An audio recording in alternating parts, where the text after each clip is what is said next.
Man, you get a favorite pair of jeans and they start going south on you, kind of chewed up here. Look at this, it's got a big old hole in the pocket where you can put your finger through, so your butt's going to show. Pocket's starting to come off because it's just torn out. These have been repaired before, but we're going to repair them again.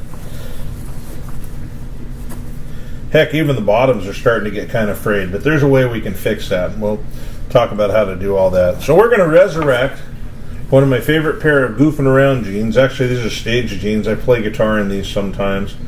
Nothing special about them. Just some crappy jeans from Walmart. But I really like them. So if you got a pair of jeans you like and you don't want to get rid of them, this is a way you can save your jeans. And I'm going to show you how to do it. It's super simple. Not something you have to work really hard on. Won't take very long. In fact, usually when I do this, I'll set up and I'll do 4 or 5 pair of jeans, just go through and mend up all my pants to make sure that I'm getting taken care of. What you're going to need an old piece of denim. When your pants finally do tear out and destroy, you can get a piece of denim. You can also get denim over at the Goodwill, Value Village, Salvation Army, secondhand clothes store, yard sales. Anywhere somebody's got pants that they're throwing out, you're going to have weird pieces like this. I get a hold of old denim and I cut it out and kind of harvest the cloth, what's left of it, and I make things like backpacks, satchels, book bags, whatever. Well, I also use it for repairing my pants. So you're going to need a piece to back. Now, this doesn't look very much like that. That looks pretty terrible.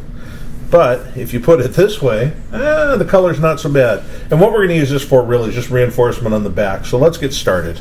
First thing we're going to need is a bobbin of a suitable color. So let's look in my bobbin case and see what I've got. I don't really have any bobbins that look like they're the right color.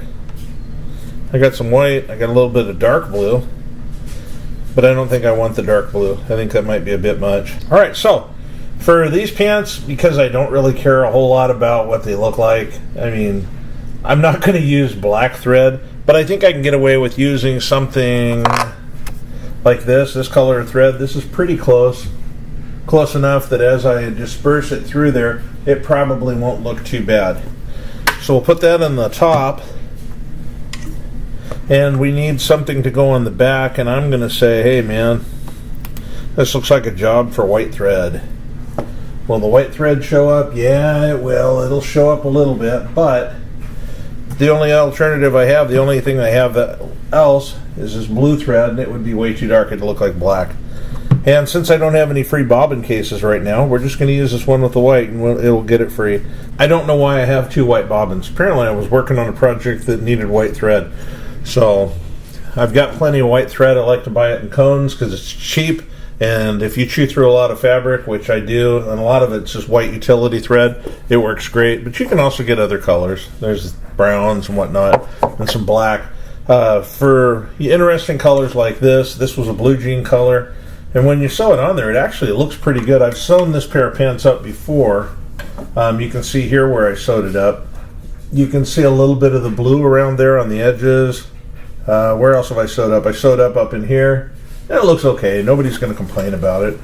Like I say, these are rock and roll jeans. I used to wear them on stage all the time. Now I just kind of wear them and hang out, you know. Besides, if anybody's worrying about my jeans that much and it's not Miss Nancy, then there's probably some issues going on there. So we'll just get this feller set up here. Doesn't matter what kind of machine you have. This is the sort of skill set that I think everybody should have. This is one of the most basic chores you can do with a sewing machine. It's a very valuable chore because it will save you some money. If you have a pair of pants that you like, I mean, then it makes you happy too. So that's kind of a win-win-win. I learned how to do this from a lady online. I thought it was pretty cool. It's not something my mother ever did. My mom was kind of old school, and she would just sew a patch right over the top of things. But as you can see, it's going to be really hard to get a patch over something like that. I mean, it would be sticking up here, sticking down in your pocket. And we're going to also try and fasten this pocket back down. We may need to remove some material, though. So we may need to rip out these stitches and then sew it back down. But we're going to work on that. We're going to work on all of these little holes in here. There's one here on the corner of her pocket.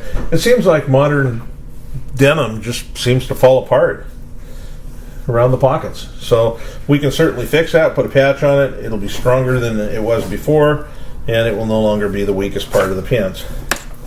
So that's where most of the material on my pants is chewed up. This looks terrible. We're going to see if there's something we can do about it. I think I can take it off, lay a zigzag stitch down along the side, and then just sew it back on. That should make it nice and sturdy. I suppose we could even, if we wanted to, we could just make a whole new one. I've got some more denim. I probably got some denim this color. In scraps, yeah, I've got denim this color, so we could totally make a new one for it. A couple things to think about before you get started doing this. What kind of needle you've got. I've got a denim needle. You can see it's got a little bit of blue right here on it. That's a denim needle. They're not very expensive. I really like using them. I think they do a really good job. You can buy them and they'll sew leather too. So the videos I've done where I've sewn on leather, it's the same needle that I'm using here for sewing on my britches today. So that's really our whole job here today, is assess the damage. Look for the holes. Here's a hole. I got a hole here. This kind of looks like crap. It's starting to wear through there, but I'm going to let that go for a while. My zipper's starting to look ratty, which people pay extra for that, right? I got a hole up here. This is coming off. So we've got 1, 2, 3. Yeah, 1, 2, 3, 4. Probably should patch this. 5. This is coming loose. 6. Boy, there is just a lot of stuff to do to this pair of pants. Now, you could throw them out, but I'm not going to throw them out because, like I say, I really like them. They're one of my favorite pair of pants. So let's just get started and let's fix these damn pants. The first part we're going to do is fix this hole. You can see how close it is. You can see where we fixed other holes with a little bit of denim. We're going to do the same thing here. This is pretty simple. You take a look at your denim. You find a piece that's pretty close to that size that you could use there. And I'm going to use one of these middle pieces like this. Don't worry about it being a little bit big. You want it to be a little bit bigger than your hole, because what you're going to do is you're going to fix the hole, then you're going to come back and trim it off. Now, the interesting thing about this is we're going to need to pin it. You could pin this hole, you could pin this patch over it from the inside. I can put my pins there. The problem is I can't really tell where anything is. So what I like to do, there's 2 ways you could do this. One, go ahead and pin this on. Just sew it down real quick around the edges so that you can see from the outside where your patch is, but then you've got all this sewing all over the dang place. Or you can do what I'm going to do here, and that's just, I'm going to put this patch on, stretch it across that hole the way I like it. And it's okay if it overlaps that seam a little bit, because we can come back later and trim it. We're not going to sew across that seam. You will break your needle if you try and sew across that seam. That's just the nature of this beast. It always goes wrong for me one of 2 ways. I either miss the piece of fabric or I hit myself in the thumb. I didn't do either one on that one, so we're in good shape. Alright, so there we go. You can kind of see where my stitches are. You can see where my pins are at. So we'll be able just to stitch right in this area right here. So what we're going to do is we're just going to throw down like a zigzag stitch across here, and then take the pins out and then come down the sides. You're going to have your machine set up as a zigzag machine. So we'll put this onto the BL setting, which is a zigzag. I'm not sure about my foot. I want it fairly tight, but not too tight. And you want to have your stitch length fairly long, so you're covering a fair amount of material.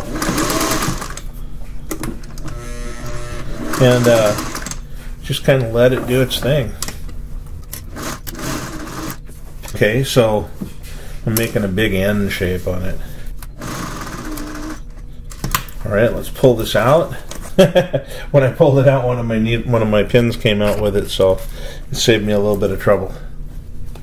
Now, this is a good time too to check the back of your stitch and make sure you're not bird nesting, or make sure your thread tension is correct. There's also another part of this that you're going to want to do, and I always snip these off just because it can get real unruly real quick. Something else you're going to want to do is take all this stuff where you have all this lint and junk like that. That's going to get pulled back down into the material. So what we're going to do is we're going to take these whiskers, just trim them off. We won't need them here in a little bit anyway. Kind of clean it up. If you're thinking about doing like first aid on somebody who'd been shot, had a hole in them, this is sort of the part where we're just going through and we're getting all the dead tissue off. because this stuff ain't good for nothing. It's only going to cause you trouble as you're working. Cut a hole in a perfectly good pair of pants. But there, you can see it looks pretty good. There's not a lot of material sticking up there. In the back, we've got just a quick thing to hold it down. It's just a quick end so that it's holding it on either side. It can't slip side to side. It can't slip this way. Now, the fun part is we're going to go in here. I'm going to shorten my stitch length a little bit. And we're going to darn these things. Darn these pants. Anyhow, darn them. Yeah, sewing jokes. So what we'll do now is go ahead and sew back and forth. I'm just going forwards and backwards, and forwards and backwards, and forwards and backwards. Back and forth at different angles across this piece of material. And I just want to make sure that it's all sewed down real nice and clean, and we've got thread where we want it. It's kind of a freeform thing. There we go, lock stitch. And that part is done. Now, yeah, I know you can look at it and you can see it. There's people that can get this invisible, and you can get it pretty close. The problem is when you're working with worn denim, the denim is different colors in different spots. So there, we cut off our little tails. There you go. That's where my patch is. Nobody's probably going to notice that really. It's nice and sturdy on the back if we look at it. There you go. That's all you got to do. That, my friends, is how you sew up a pair of jeans that you really want to save. And you could put some freight check on it if you want to. I don't worry about it, because I like to think that these jeans are just getting saved. I mean, this is what's going to happen to them. It's just going to fray out and turn into a patch. So that's what that one is there once it gets washed a couple times. And if you feel it, I mean, it doesn't feel, it just feels like it's a dark spot. Looks okay. I don't have any issues with it. I'm pretty happy with having my pants like that, so I don't have my butt showing. So there you go. That's how you fix your britches. You can keep them in service a little while longer. Good pair of goofing around pants, work pants, whatever. This is a skill that everybody should have. You don't have to be able to make a French colonial dress to be able to use a sewing machine and get some good effect out of it and save yourself a little bit of money, or even make money. You can mend clothes for people. I mean, mend somebody's pants like this for $5. You're into it for 20 minutes maybe. For $5, you've saved that person $20, $30, or some people paying $60 for a pair of jeans. Not me. Maybe they are, but not me. So anyway, that's how you do it. If you got any comments, questions, please put them in the space provided below. And don't forget to like the video and subscribe. It helps us keep making more videos. And if they're popular enough, we'll make a bunch more sewing videos. Take care. Peace.